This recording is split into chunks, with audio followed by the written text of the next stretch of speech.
Ole Miss and Lane Kiffin may have found another transfer portal gem.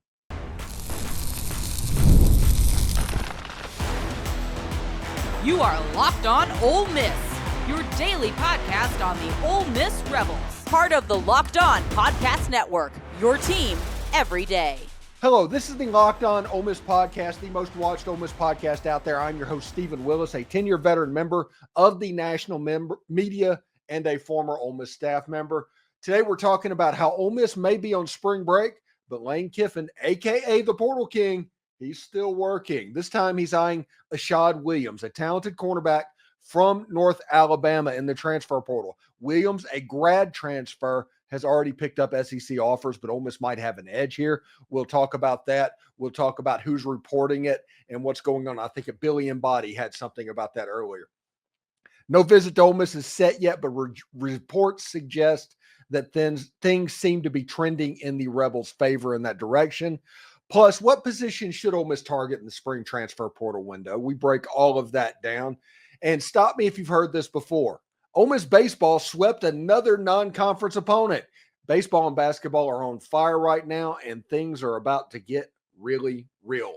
We're free and available on all the podcast apps and on YouTube. Thank you for making Locked On Ole Miss your first listen every day. And a shout out to our insiders and everydayers who make this show what it is. Thank you for making the Locked On Ole Miss podcast the Ole Miss morning show of choice. And don't forget to find a second listen on the network. Chris Gordy at Locked On SEC or Corey Burton at Locked On Vandy. They offer more SEC college football coverage. Heck, even Ole Miss coverage as well. Today's episode is brought to you by FanDuel. Right now, new FanDuel customers can get $150 in bonus bets if that first $5 bet wins. So check them out. Spring football is still about a week away.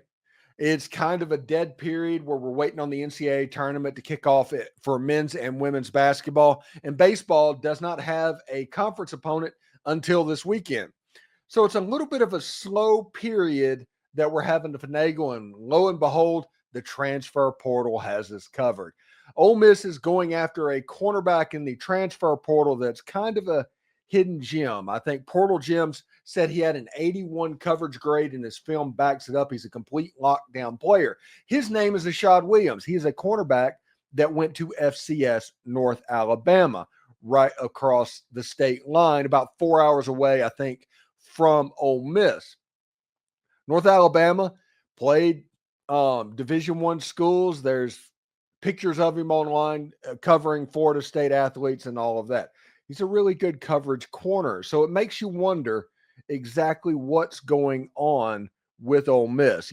Billy Embody reported that Ole Miss has offered this grad transfer. He's also been posting on Twitter that he's been offered. Billy Embody, I believe, did a story as well.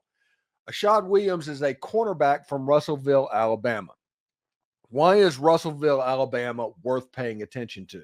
Well, the tentacles of Russellville, Alabama and Ole Miss are very well entrenched and have been for about the last 35 years because that is where Chucky Mullins is from and where Chucky Mullins is buried. When all of that was going on, Russellville was in the news associating themselves as a town with Chucky Mullins and the Ole Miss Rebels. Ashaad Williams obviously would have heard a bunch about Ole Miss growing up. So much, in fact, Billy Embody did a story with him shortly after Ashaad hit the grad transfer portal. And he said that, hey, he grew up in high school coming to Ole Miss football games. He's an Ole Miss fan. He genuinely likes what's going on in Oxford, and he's excited about this offer. With Pete Golding being a former Alabama coach, you have to think he would have a lot of knowledge in the Alabama high school scene. And plus, Brian Brown and the defensive back coaches at Ole Miss do an excellent job and can get people developed.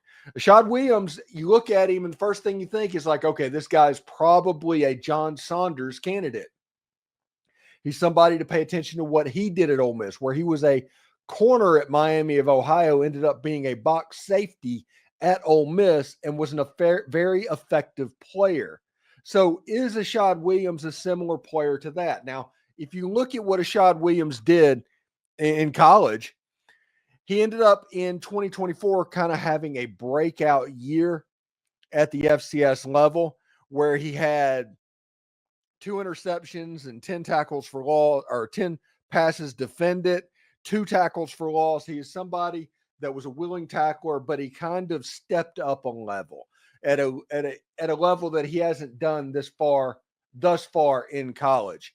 As a freshman in 2022, he only had 5 tackles, none for loss, no passes defended, no forced fumbles. 2023, he kind of upped that a little bit to 22 tackles, had 3.5 tackles for loss, and 5 passes defended, 1 forced fumble. And then in 2024, 26 total tackles, 2 tackles for loss, had a sack in 2024, 2 interceptions, 10 passes defended.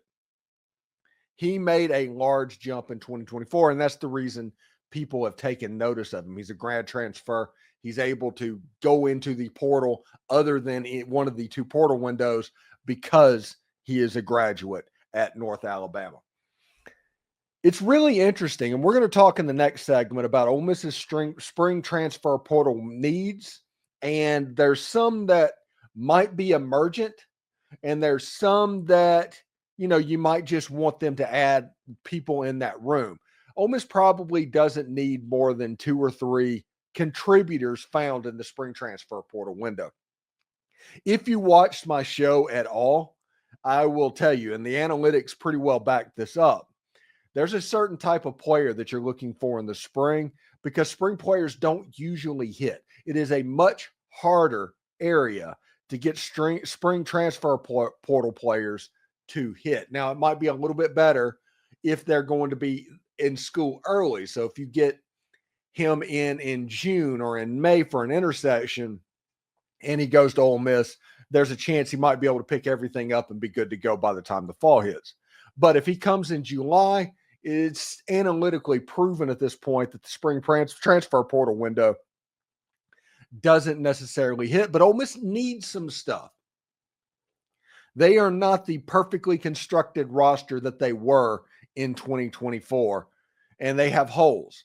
In 2024, you could go by position, and whether they worked out or not, you can look at it and project them everywhere. There's like, I can see how this is going to hit. I can see how this is going to hit. I can see how this is going to hit. All the way through every single position. This was the best roster in the history of Ole Miss football. 2025 isn't quite that. So whenever you go into the 2025 season, realize that Ole Miss still has a chance to be really, really good, but they're still at a point right now where they're trying to fill holes or potentially holes, because we're not exactly sure what they have isn't good enough because they haven't been seen yet. But Lane Kiffin is all about adding more players. He always wants to add more. He wants to build the roster up and make it as full as it possibly can, because he doesn't want holes on the roster. And because of that, a player like Ashaad Williams is going to be a big deal for a team that needs cornerbacks and or safeties in the fall. Pete Golding is notorious for taking corners and making safeties out of them. It's one of the reasons I think Sage Ryan has a chance to be a really good football player in 2025. I think Ole Miss has a plan and knows exactly how they want to use these types of players. So whenever Ashaad Williams comes in, it doesn't necessarily mean he's coming in to be a lockdown cornerback. It doesn't necessarily mean that he's going to be an Isaiah Hamilton. He could definitely be a John Saunders type cornerback to where he plays kind of a slot corner and fills in on the outside when he's needed. Remember, Ole Miss is returning Chris Graves. Ole Miss has Jalen Braxton. Ole Miss has some pieces that they're pretty high on at the cornerback position. Safety's another story, and they have a chance to be really young. So it'll be really interesting. And this is a player that has gotten remarkably better over the last couple of years. Now, the question becomes, can he take the step from the FCS level to the SEC level? How many snaps can he play? What can he exactly do? And all of those questions will be answered on August 30th when Ole Miss faces Georgia State. I like this potential pickup. I like that there's a little bit of a connection to Chucky Mullins. I mean, you can understand that. It would be pretty cool to see another player from Russellville, Alabama, come out and star. But this is just Lane Kiffin and Pete Golding wanting to populate every single room to have redundancies built in. This isn't saying anything about the talent they already have on hand. This isn't saying anything about the transfer portal players they've already brought in. This is all about, it's like, we probably need some more. So we'll see exactly how that goes. Could Ashaad Williams be the missing piece for the Ole Miss secondary? He might slot in at safety or cornerback, but which positions are the Rebels really desperate to fill? Stick around. We'll tell you next. Get the supplies you need from the site made for the skilled trades, Supply House. Whether you're into plumbing, HVAC, or electrical work, Supply House is the reliable way to order products online. Their easy-to-use website is packed with helpful resources, and the latest product info will help you get the job done right the first time. Plus, with a complete inventory of over 200,000 parts and 400 plus top brands, you'll find exactly what you need delivered fast from coast to coast. Need help with an order? Supply House offers expert support and industry-leading service, so you'll always talk to a real person.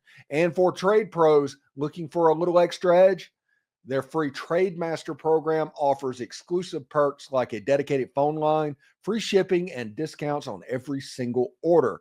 Thousands of skilled professionals are already taking advantage. Now it is your turn. Join the Trade Master program today at supplyhouse.com/TM and start ordering plumbing, HVAC, and electrical supplies with just a few clicks. Plus, use the promo code SH5 for 5% off your first order. That's supplyhouse.com. Your home should reflect your style, and with Wayfair, it's easier than ever to make that happen. Whether you're looking for a simple refresh or tackling a big home project, Wayfair has everything you need in one place. Wayfair's huge selection makes it easier to find the perfect piece no matter your space or budget. From cozy furniture and stylish decor to kitchen essentials or outdoor must-haves, Wayfair has it all, and at prices that fit your budget. The site made it easy to compare styles, and my order arrived fast with free delivery. I was surprised to find everything from storage solutions to patio decor, making it a go-to for all things home. Head on over to wayfair.com and find something that's just your style today. That's WAYFAIR.com. Wayfair, every style, every home. So we talked a little bit about Ashaad Williams just a second ago, and I'm pretty excited about him potentially coming into the secondary room. This is a grad transfer. This is an older guy, somebody that has developed over the years, and he is actually looking to be developed. And Brian Brown and Pete Golding and all the secondary coaching staff at Ole Miss, they can do that really well. But what does Ole Miss need in the spring transfer portal window? Listen, I had to make a top 5 list because that's what the format of the document I have is. But I don't think Ole Miss needs a top 5. I think Ole Miss probably needs a top 2. They have two positions outside of that where they're probably just looking to add to. And then there's a position that you just kind of, okay, we'll see what's out there and take advantage of that if it happens. In the top 5 that Ole Miss transfer portal needs, I think Ole Miss needs a cornerback. Jalen Braxton, TJ Banks, Chris Graves, Cedric Beavers at the cornerback position. I think Ole Miss needs more at cornerback, and it's easier to have a cornerback that picks up in the spring transfer portal window than other positions. That's just the way it works out from time to time.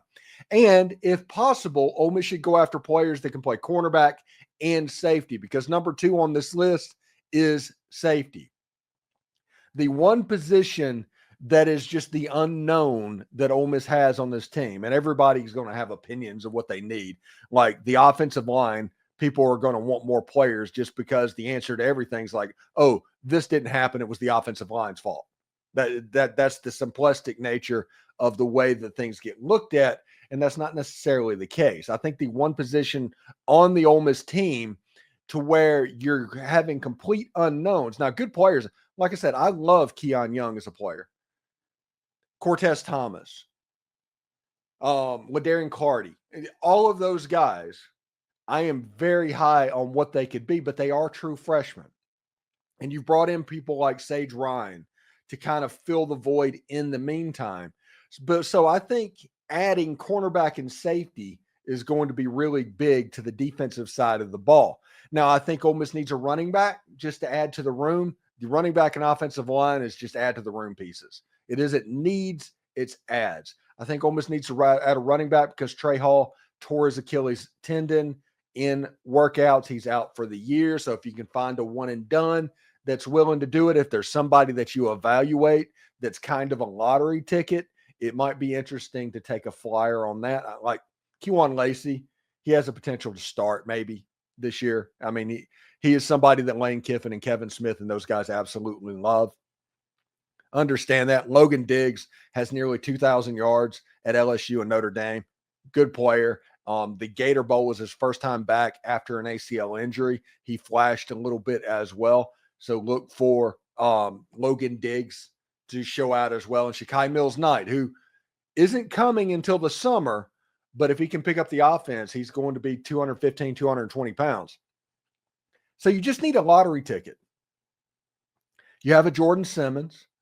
You still have a couple of running backs from a year ago. If there's a lottery ticket available, I think you would take a lottery ticket. I wouldn't expect him to contribute.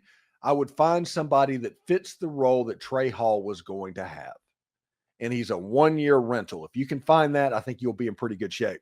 Offensive line, I think you just add a piece just to add a piece because you can never have too much, especially veteran presence. There's a chance that Devin Harper could be a starter at left or right guard in the interior as the top 100 recruit, a true freshman. Bryson Sanders, you're starting to see for the first time homegrown players populate the offensive line. And on the outside at tackle, Jaden Williams and Diego Pounds, they're going to be fine. With Patrick Kutas, I think you need to add another tackle if you can. And I think you should probably try and get an interior offensive lineman just so you have the bodies. And then a quarterback if one gets found. I like Pierce Clarkson. I like A.J. Maddox, but I don't like either one of them as much as I like Austin Simmons. So you would be more happy with numbers going through that. If something were to happen to Austin Simmons, who steps in? Is it going to be a Pierce Clarkson? Is it going to be an A.J. Maddox? Or is it going to be a quarterback that started at a lower level that can be the in case of emergency break glass guy? Is it a quarterback that is looking to go sit under a coach like Lane Kiffin for a year and learn how to coach because he views coaching as his future? I think those are the 5 positions you need to look for in the transfer portal window. Again, only 1 and 2 would be situations to where Ole Miss needs the bodies just because of the unknowns that happen in the secondary in 2025 potentially. Running back and offensive line is just add another body to the room. And quarterback is just, hey, if you're going to sign somebody, sign a quarterback. That's what that means. So we'll see. Ole Miss is in good shape. And if they can land Ashaad Williams with the way that he took a jump as a underclassman in 2024, it'll be interesting. And the fact that he's from Russellville, Alabama, the home of Chucky Mullins, that's pretty cool as well. I remember sitting in the stand, and this was in 1989, so I would have been about 13 years old. And it was the Ole Miss Georgia game. It was the Reed Hines touchdown game. John Darnell to Reed Hines, which Reed Hines, by the way, did not catch that ball, but that's fine. Ole Miss got credit for it, so according to the stat sheet, he did. But in that game, there was a play that's a famous Chucky Mullins play to where a pass got thrown in the end zone, and his vertical leap went up and knocked it down, kind of palmed the ball like this and knocked it down near the goal line. That was the point where Chucky was kind of introducing himself to the Ole Miss fan base, and he was just weeks away from that horrible, horrible event. And it's always interesting when somebody from Russellville, Alabama suits up in the red and blue because of what happens and how that town and specifically Russellville kind of takes all Ole Miss fans back. It might be Russellville, Alabama, but it almost feels like Russellville, Alabama is an Ole Miss town. And it isn't because of the teams that the people in that town root for, because I'm quite certain they root for Alabama, Auburn, and Tennessee, and just like every other town in the Southeast. But because of those ties to Chucky Mullins, that's pretty cool to see. And I think Ashaad Williams has a chance to really, really make his mark in a John Saunders type role. That's my prediction. His ball skills are excellent. Pete Golding famously likes to recruit corners and make them safeties because of the ball skills and the athleticism required to play corner. I think Ashaad Williams might be somebody that lines up and kind of becomes a John Saunders type player in 2025 for Ole Miss. Just we'll pay attention to what happens there if he potentially goes to the Rebels. Hey, in our final segment, Ole Miss baseball and basketball, they're rolling along, but this week things are about to get real. What's shaking things up? Stay tuned. We'll tell you about it next. You know, when the game tips off, the NBA action is just getting started, and there's no other place to get in on the action better than FanDuel, America's #1 sports book. With FanDuel, you can place live bets throughout the game, so even if you miss the opening tip-off or want to bet on a fourth quarter comeback, you can stay in on the action. And if you're looking for a bigger payout, you can even combine your live bets into a same-game parlay. That's pretty cool.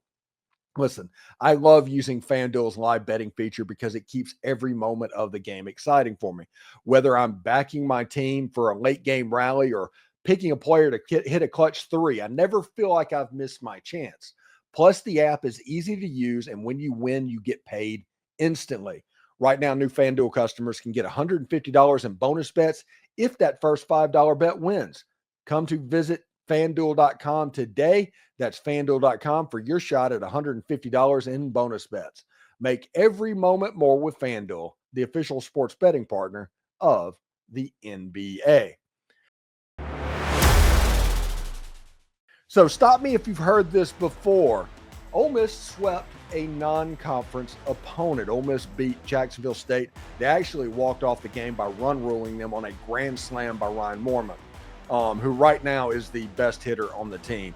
And it's not particularly close. He's just absolutely mashing, hitting about 400. I think he has 6 home runs or something like that at this point of the season. Him and Uderbark and everything. Ole Miss is playing some good baseball right now to the tune of being 14-1 or something like that early in the season. Ole Miss won the game. They've won 13 straight games, and they have a 14-1 start this season. And they're winning games that last year they would have lost, if we're just going to be real about it. Last year, Ole Miss would have lost those games. Ole Miss would have gotten beat by Murray State. Ole Miss would have gotten beat by probably Southern Mississippi. Ole Miss would have lost the game against Arkansas State. Ole Miss would have found ways to lose those games, and this year they found ways to win them. And they're 14-1 right now. The only reason and only team that has beaten them is Texas in Arlington, Texas, and that was just a disaster fourth inning for Riley Maddox and friends, and that kind of caused that to happen. This baseball team is playing really well. They have a non-conference game this week against South Alabama, and this weekend they take on the Arkansas Razorbacks. It gets real. It gets really real. Arkansas is about 3rd in the country, and they're going to come in with a chip on their shoulder looking to make an example of the Ole Miss Rebels. Ole Miss needs to figure out a way to hit the baseball, and if they can do that, they're going to be all right. If they can win that series, they have Missouri the next week, and you have a chance to make a nice little jump at the beginning of college baseball in the middle of this 30-round fight that Ole Miss baseball has to go into. And it should be really interesting. It was fun to see Ole Miss just kind of mash Jacksonville State over the weekend. And like I said, it gets real now. It gets really real now, and we'll see exactly how that goes. Now, Ole Miss lost a game at the Florida Gators, and I'll put this up there. Florida won by 19 points, but I'm going to tell you something right now. I don't care. I don't care that they lost the game. They probably care that they lost the game, and they care the way they go. They didn't shoot particularly well. Florida on senior night was really jacked up. Florida might be the best team in the entire country. It was a situation to where a loss to Florida, whether it was by 2 points or by 30 points, didn't matter to Ole Miss basketball. Get to the SEC tournament. There was nothing negative that could happen from losing that game. And Ole Miss goes to the SEC tournament, and they're going to play the winner of the Arkansas Razorbacks and the South Carolina Gamecocks, which everybody would say, well, they're going to play Arkansas. Well, South Carolina won 2 SEC games this year, but one of them was by 20 or 30 points against the Arkansas Razorbacks just 2 weeks ago. So I don't know. But it's a game that Ole Miss needs to play well. I don't particularly care if they win the game at this point. They need to play well. They need to shoot well. They need to do what they can do. They need to counteract what the other team is really good at, because you're getting ready to play tournament basketball. And how you play tournament basketball is a little bit different than how you play regular season basketball. And knowing that means the Ole Miss needs to come out and play well. Not necessarily win, play well. But if you can win that first game against South Carolina or Arkansas, you get a free shot again against the Auburn Tigers.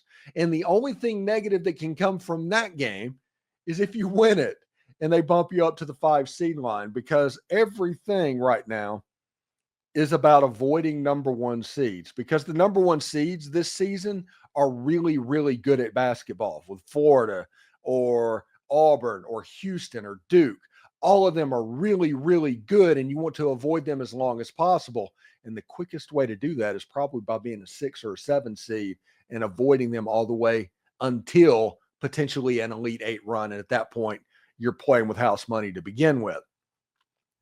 Ole Miss, if they can get a 6 or a 7 seed, and we talked about this yesterday, will be in a position to make a run, because I think they match up pretty well against the 2 seeds currently out there, whether it's Alabama or Tennessee, which Ole Miss has already beaten both of them.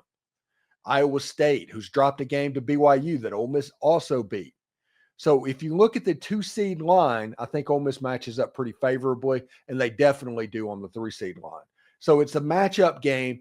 You don't want an overly dominant big post presence, and you don't want an excellent sharpshooter that can line up in the corner or something like that. You basically don't want what Florida has. You want to avoid Florida as much as possible. But if you can set that up, you're going to be all right. And finally, I want to say this. The Pavilion should be hosting women's college basketball NCAA tournament action this time next week, or whenever that tournament starts. Ole Miss should host a game. For the same reason that Oxford University Swayze Field was built, and they always talk about it was built to host regionals, the Pavilion should be looked at the same way. It should be a place that Ole Miss host a regional in the NCAA tournament every single year, and Ole Miss this year has a chance to do that. So Coach Yo and her team, really well. They beat Mississippi State, lost to Texas in the SEC tournament, but this is a basketball team that has a chance to go, honestly, pretty far. And it starts with playing games in Oxford, Mississippi. And honestly, they've done enough to do that, done enough to earn that. And we'll see exactly how they go. Amazon is going to have a bracket breakdown show for the NCAA tournament. And part of that is going to be breaking down both the men's and the women's games every single week. So we'll see exactly how that goes. I'm pretty fired up about what that can lead to. Thank you for making Locked On Ole Miss your go-to source for Ole Miss sports. We pride ourselves on offering the most comprehensive perspectives, which is why we're the number 1 Ole Miss podcast. And thank you for making us the Ole Miss morning show of choice. Your support means the world to us. And thank you for making Locked On Ole Miss your first listen today. For your second listen today, check out Locked On College Basketball with Isaac Shade and Andy Patton. March is here, so be the most informed college basketball fan throughout the madness. Find Locked On College Basketball on YouTube or wherever you listen to podcasts. Hotty toddy, everybody. And remember, analytics are just the old English word that means bad football. We'll see you tomorrow.